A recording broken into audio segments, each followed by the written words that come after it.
क्या आपको पता है श्री राधा जी को भोजन में सबसे ज़्यादा प्रिय क्या है? वो क्या पसंद करती हैं खाना? ये पता होना चाहिए। वो इसलिए पता होना चाहिए कि देखिए, दिल तक पहुँचने का रास्ता जो होता है ना, वो सबसे आसान रास्ता है। अगर किसी के दिल में आपने पहुँचना है ना, तो आप उसके मुख के माध्यम से पहुँच सकते हो, उसकी जीवा के माध्यम से पहुँच सकते हो। जीवा के माध्यम से कैसे? क्या हमें कीर्तन और कथा करना चाहिए? कीर्तन कथा तो करना ही चाहिए राधा रानी का। वो तो मुख्य अंग है ही है भक्ति का। पर आम दुनिया में भी, इस दुनिया में भी देखा जाए, अगर किसी व्यक्ति के दिल में आप अपनी जगह बनाना चाहते हो, तो उसको वो आइटम्स, वो चीज़ें, वो डिशेज़ खिलानी पड़ती हैं जो उसको पसंद हो। देखो ना, आपकी बनाई हुई चीज़ें वो खाएगा, पदार्थ खाएगा, तो आपके गुण गाएगा, वो आपसे प्रसन्न हो जाएगा, जो आप बोलोगे फिर वो करेगा। ऐसे ही हमें पता होना चाहिए कि हमारी कृष्ण जी को, श्रीमती राधिका रानी को भोजन में क्या प्रिय है, किस चीज़ को बड़ी शौक से खाते हैं, पसंद से खाते हैं। जैसे ऑल टाइम फेवरेट एक कलर, एक ड्रेस होती है ना उनकी, ऐसी भोजन भी होता है।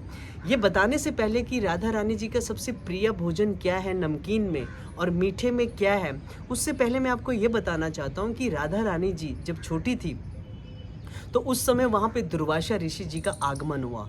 अब सबको ये विदित है, सब जानते हैं, दुर्वासा ऋषि जी तो बहुत ही जल्दी क्रोधित होने वाले साधु हैं, और ऐसे साधु हैं कि जब उन्हें क्रोध आ जाता है तो वो कुछ भी अभिशाप दे देते हैं, और उनका अभिशाप कभी टलता नहीं है। एक दो केसेस में टल गया, जहाँ पर उन्होंने अभिशाप दिया अम्बरीश जैसे महाभागवत को, क्योंकि वो भक्त है ना, अम्बरीश महाभागवत है ना, तो उनके पीछे तो भगवान है, सुदर्शन जी हैं। तो उन दुर्वासा जी का जब आगमन हुआ तो सब सखियां जो हैं वो इधर उधर भाग गई, और जो हमारी बड़ी सरल हृदय की हैं श्रीमती राधिका रानी, वो वहीं पे खड़ी रहीं। श्री राधा जी को देखकर दुर्वासा ऋषि ने कहा, लाडली लाली, आज हमारा तुम्हारे हाथ से खीर खाने का मन है, हमारे लिए खीर बनाओ। राधा रानी जी ने निसंकोच, निर्भय होकर बड़े प्रेम से दुर्वासा जी के लिए खीर तैयार की, और जब वो खीर बन रही है ना, उसकी सुगंधी से ही, अभी बनी नहीं है, अभी उन्होंने चखी नहीं है, सिर्फ उसकी सुगंध से ही दुर्वासा जी का मन इतना आकृष्ट हुआ, इतना आकृष्ट हुआ खीर की तरफ कि बड़े मोहित हो गए वो। देखिए, राधा रानी स्वयं जो हैं श्री कृष्ण के हृदय को भी आकर्षित करती हैं और परम आनंद स्वरूपा हैं। उन राधा रानी का स्पर्श हो जाए खीर में, तो अब सोचिए कैसी होगी खीर। उसके बाद जब उन्होंने खीर खाई तो परम आनंद में विभोर हो गए। उनको ये पता चल गया हृदय में, राधा रानी कोई साधारण लड़की नहीं है, ये साक्षात श्री कृष्ण की पूर्ण शक्ति हैं, आनंदमयी शक्ति हैं, श्री कृष्ण से अभिन्न है। और उन्होंने बड़े प्रसन्न होकर, बड़े आनंदित होकर एक वरदान दिया, हे राधे, मैं आपको वरदान देता हूँ कि आप जिसके लिए भी भोजन बनाएंगी, उसकी आयु, विद्या, यश, बल सब बढ़ेगा। यही कारण था कि यशोदा मैया कीर्तिदा, जो राधा रानी की माता जी, उनके पास में आई और प्रार्थना की, क्या आप अपनी बेटी राधे को मेरे घर भेज सकती हैं भोजन बनाने के लिए।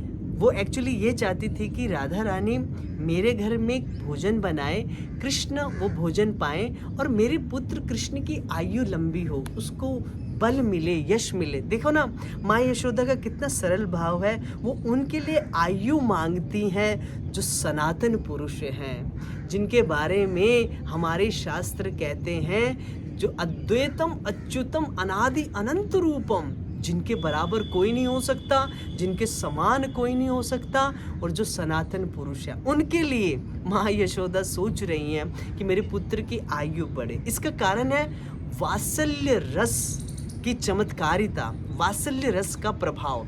राधा रानी वहाँ पर रोज जाती हैं, श्री कृष्ण के लिए विभिन्न प्रकार के पकवान, पदार्थ बनाती हैं, श्री कृष्ण बड़े प्रेम से वो पाते हैं। देखिए, उन श्रीमती राधिका रानी जिनके बारे में स्वयं यशोदा जी कहती हैं, हे राधे, तुम्हारे ये जो हस्त है ना, ये अमृत हस्त हैं। अमृत हस्त यानी, हे राधे, आप जिस वस्तु को छू लेंगी वो वस्तु अमृत के समान हो जाएगी। आपने रूप सनातन गोस्वामी का प्रसंग पढ़ा होगा, जिनके लिए स्वयं राधा रानी जी ने खुद खीर तैयार की और उस खीर को पा करके वो परम आनंद अष्ट विकार से ग्रसित हो गए, यानी उनके हृदय में प्रेम की लहरें उठने लगी। देखो ऐसा कहा जाता है, जब भगवान, कैसे पता चले भगवान ने प्रसाद ग्रहण किया कि नहीं, इस भोग को ग्रहण किया कि नहीं।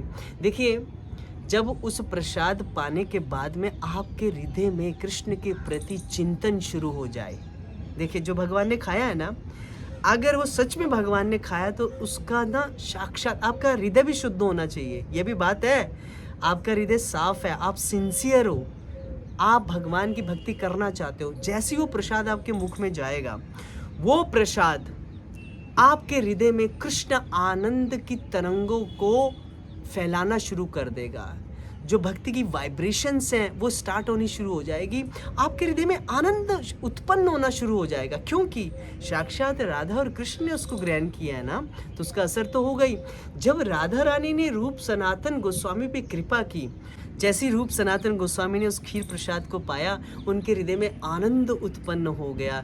जिस प्रकार से माधवेंद्र पुरी पाद जी को गोपीनाथ जी ने स्वयं 12 पात्र होते थे खीर के, एक पात्र चुरा करके दिया, और माधवेंद्र पुरी पाद जी ने सिर्फ उस खीर को नहीं खाया, जिस पात्र में वो खीर थी उस खीर के पात्र को तोड़ तोड़ के अपने आंचल में बांध के रखा और धीरे धीरे उसको भी खाया। कारण उनका ये भावना थी कि देखो, इस पात्र में स्वयं गोपीनाथ जी ने मुझे खीर दी है, कैसे मैं इस पात्र को फेंकूं, इसको भी ग्रहण किया। देखो, ये होता है महाप्रसाद का परिणाम, ये होता है महाप्रसाद की कृपा। और जिन्होंने वो पाया है तो वो महाप्रसाद हुआ ना, पर जब वो स्वयं उस चीज़ को बनाए तो सोचे उसका क्या इम्पैक्ट होगा। स्वयं राधा रानी किसी चीज़ को बनाए तो उसका क्या इम्पैक्ट होगा। अब मैं आपको वो चीज़ बताने जा रहा हूँ जो राधा रानी स्वयं कृष्ण के लिए इतना कुछ बनाती है। उनको क्या प्रिय है?